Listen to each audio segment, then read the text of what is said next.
Hey, weight loss surgery peeps, it's Maggie. I'm back. Sorry I've been gone so long. I think the last time we spoke I was poised on the edge of being about to go to the official Mother of All meet and greets in Las Vegas, and go I did.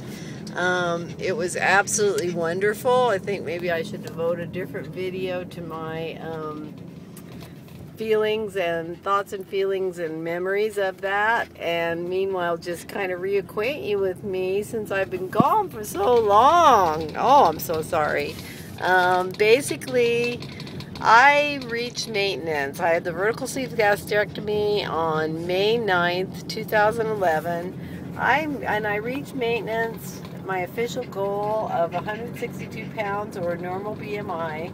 I think about 2 weeks. I'm gonna have to look that up. I was just telling my husband Michael on our walk here at Pacific Shores that I'm gonna need to look up what that date was so I can start calling these my maintenance videos. I reached maintenance about 2 weeks before my 1-year surgery. And although I would like, I think, to go about 7 pounds under that weight, I've been kind of staying at goal, or a few pounds under, or a couple pounds over, kind of just going up and down and playing with what maintenance looks like for me. Before I talk about that, I want to say that I've gotten a lot of people contacting me and asking me for my feelings, my thoughts and feelings about the water bottle controversy here in the weight loss surgery community.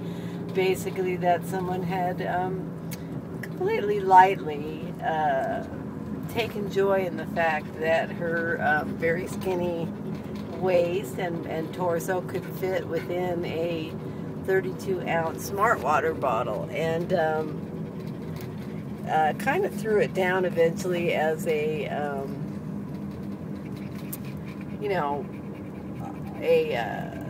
throwdown for other people to see if they could do that too. And I admit, I actually was very happy when the water bottle fit me. And then I thought, what? So what? I mean, truthfully, for me personally, I didn't understand why that was a good thing, because it was such an arbitrary thing. It wasn't like things like the seat on a plane or on a bus, or the things we all face that are a uniform size that have been troubling to those of us who were morbidly obese in the past, and were a great non-scale victory when we finally get there, or a certain size, or all those many things we take joy in. The water bottle, I was like, huh? I was really scratching my head over it. And I also will admit that I felt that it could be painful for someone who did take that seriously, especially as put forward by someone that we all love and respect a great deal, who many people want to emulate. It could make you feel bad if, for many of us, for example, have lots of loose skin, which in itself is going to keep you from being able to fit the water bottle test. And I'm lucky because I'm not one of those people. I have some loose skin, but not enough to keep me from fitting. And so in my heart, the way I think, I immediately thought this probably isn't so great, because it could make people feel bad about themselves, and nobody wants that. And the fact is, I know that the original person is all about all of us having it be our own journey. She's the first person to say, don't compare yourself, people. She's even done videos saying that. So I know her heart, and that's really what I want to say with this video, other than the fact that we need to all love and support each other. Duh. That I know her heart, and I know that the last thing on earth that she would want is for anybody to feel less than at all, and for anybody to compare themselves to her. She knows that. She says that. So as far as that's concerned, I know there wasn't any bad or evil thing or sad thing intended with that, and I'm glad that it's been straightened out, and I'm glad that nobody around, other than the funny people that are using like big giant 5-gallon water bottles to show what they think of it, that has gone away and should go away. And I guess that's where I stand on it. We need to love and support each other. We need to not compare ourselves to each other, and that's how it's been. That's how it'll continue to be here in this community. The other thing that's been coming up really strongly for me is trying to kind of, now that I'm in maintenance, and knowing that I do not wish to gain this weight back. I've lost 121 pounds, and I do not wish to gain this weight back, of course. And I think I've been trying to think a lot about what it looks like to be in maintenance, what my trigger issues are for food problems, where I stand on the spectrum with emotional eating. I've been doing a lot of head work. I've also had wonderful feedback, and sorry if I keep moving the phone, but weird light is on my face and I want to be as not distracting as possible for you guys. What I have come up with, and I'm going to be working with this, is that I'm lucky, first of all, that I'm one of those people that when I decide to do it, I can do it.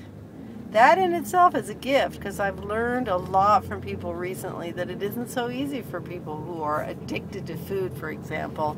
They can't necessarily just not eat it, you know what I'm saying? And I, having decided, and this is another aha, that sugar is a trigger for me, I decided to give up sugar. And I did it for 10 days before Vegas, and lo and behold, I was on an even keel. I felt much better. I did not binge. I was not even attracted to, for example, the car candy that my husband eats constantly in the car and is eating right now as we drive. Doing without sugar is what works for me. I mean, otherwise, I am in this on or off mentality, and that's what I've identified as my issue. I can't just live life, have a few sweets here and there, you know, pop a couple of cinnamon bears on my way to Zumba without it ultimately, maybe not that day, but ultimately triggering a binging cycle. And for me, a binging cycle can look like 8 or 10 days. I mean, with Vegas, it was like 12 days of popcorn, chocolate, cookies, candy, cake, ice cream.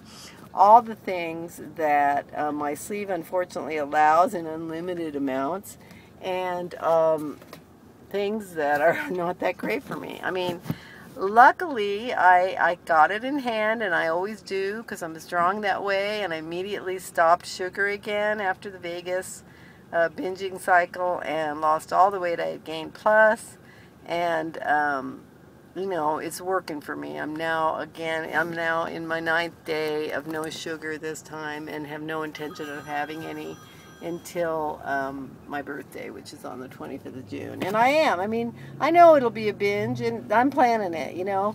There has to be some room for that kind of enjoyment in my life, and now that I know that what I need to do afterwards is go right back off of sugar, that is what I will do, because I am not going to regain this weight, people. I'm throwing that down.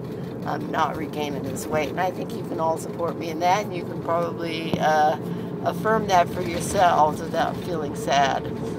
So I'm going to stop this now because I've got a lot more to tell you about, and I have also been encouraged again to make my video about how to work out like a mad woman, like I do when you've got disabilities like I do. And I really look forward to doing that for you, and I will be back soon. I'm glad to see you all again. Bye-bye. Mwah. I'll be back.